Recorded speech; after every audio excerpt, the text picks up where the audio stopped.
since 1968, talking about it like this since 1980, but I never knew how it would come or what it would be.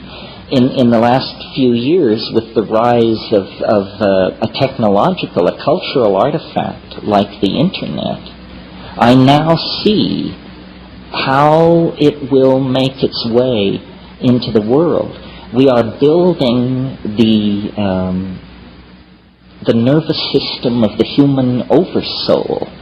We are individual units operating under social rules that are pushing us ever closer toward dissolving our societies, human groups run by rules, into telepathic collectivities of some sort. I mean, the chaos of the Internet is chaos only to the constipated order freaks of the Hobbesian sociological machine. It makes them uncomfortable because they can't find the head, they can't find the hierarchy. But it's head and hierarchy that have distorted and made human institutions so abrasive and uncomfortable for the people who inhabit them. So I really believe there is no contradiction between technology and the spirit. There is no contradiction between the search for intellectual integration and understanding and the psychedelic experience.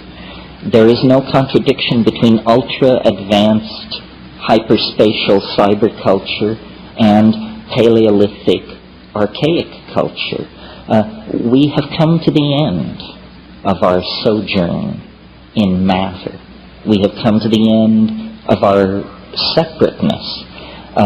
This is all very scary. None of us know what it means, but the forces that have been called into being are now beyond the control of any institution or any strategic planning committee or any banking committee. These things have a life of their own.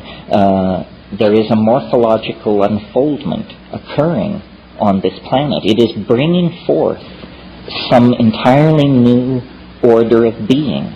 We are a privileged part of this. Individually, our hope is to understand and participate in the epiphany. There is no blame. Nothing is off-kilter or wrong or unnatural or artificial. No principle has been betrayed. This is how it is supposed to be. But as it picks up speed, it's going to become more and more frightening as most metaphors fail. And this is why the rise of cults, and why the grasping at ontological straws, and why the whisperings from various corners of the universe have grown to a roar, because we are uncertain. We are not sure. But I think you become sure by connecting to the source, and then what you become for other people is a source of reassurance. The perfect metaphor for understanding this situation is a birth. If you had never seen a birth, and you were rushing about your daily business and suddenly came around a corner and this was happening, as, for example, could happen to you in India or in Africa somewhere, and here you confronted human birth, if you had not been prepared for that moment, you would have a real emotional thing on your hands. It looks like a medical emergency. Blood is being shed, organs are being stretched, there's pleading and groaning and moaning. You have to have your chops very together to look at this situation and say, how wonderful, new life, coming into the world as it has always come into the world. Now, a birth can be simple and easy, or it can be prolonged and tormented. It can be an occasion for joy, or it can end in catastrophe. The key is preparation, understanding, awareness, and a desire to meet the experience in all of its fullness. The birth is coming. The birth is coming.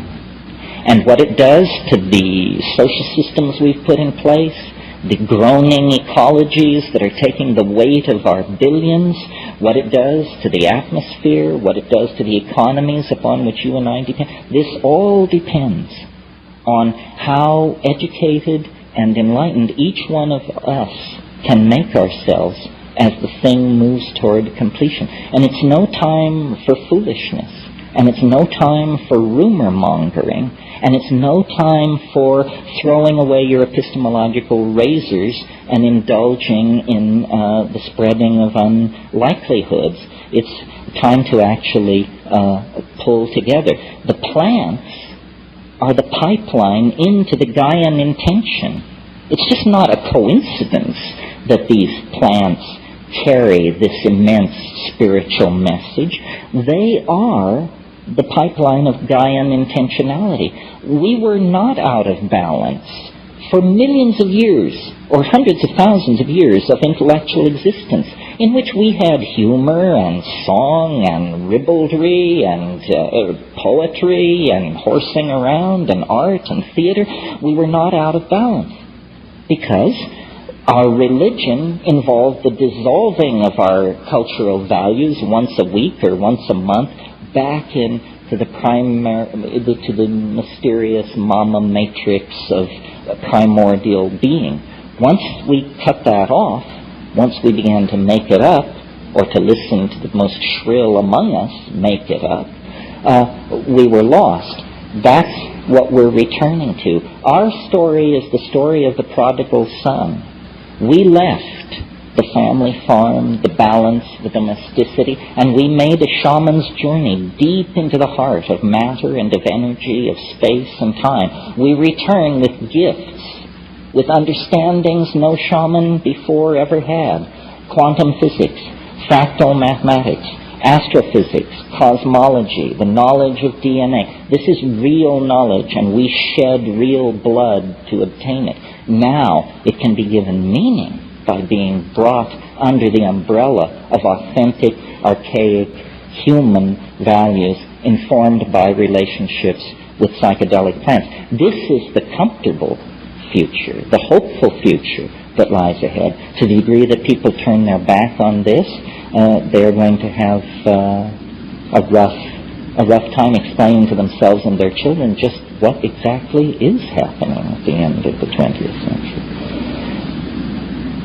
Okay, that's my rant. Now I want to hear from you.